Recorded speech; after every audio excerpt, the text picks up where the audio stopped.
अरविंद को शहर में नौकरी मिली। दफ्तर के पास ही एक पुरानी हवेली थी। वो वहां कमरा देखने गया तो मकान मालिक ने कहा, ऊपर की सीढ़ियों के आखिर में जो कमरा है वहां कोई नहीं टिक पाता, लेकिन अगर चाहो तो ले सकते हो। निशांत ने हंसते हुए जवाब दिया, मैं ऐसी बातों पर यकीन नहीं करता। कमरा वाकई सुंदर था, बड़ी खिड़की और पुराने लकड़ी के फर्नीचर के साथ, लेकिन जैसे ही वो भीतर गया उसे हल्की हल्की अगरबत्ती की जली हुई गंध महसूस हुई, जबकि कमरे में कहीं भी अगरबत्ती नहीं थी।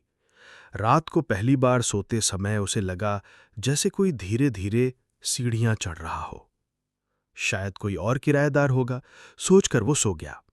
लेकिन अचानक दरवाजे के बाहर कदमों की आवाज रुक गई और किसी ने बहुत धीमे स्वर में उसका नाम पुकारा। निशांत। डर के मारे उसका दिल धड़कने लगा। उसने हिम्मत जुटाई और दरवाजा खोला। बाहर कोई नहीं था, लेकिन सीढ़ियों पर गीले पैरों के निशान बने हुए थे जो सीधे उसके कमरे तक आए थे और वहीं खत्म हो गए थे। उसने जल्दी से दरवाजा बंद किया और खिड़की पर पर्दा गिरा।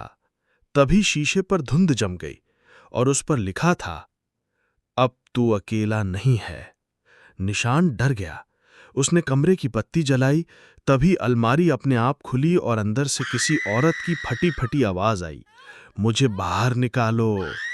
उसकी रीढ़ में सिहरन दौड़ गई। वो चिल्लाते हुए भागना चाहता था, लेकिन दरवाजा अपने आप बंद हो गया।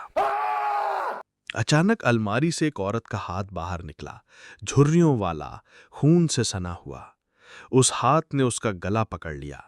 निशांत ने पूरी ताकत से खुद को छुड़ाने की कोशिश की, लेकिन उसके कान में वही आवाज फुसफुसाई, अब ये कमरा सिर्फ तेरा नहीं है, मेरा भी है।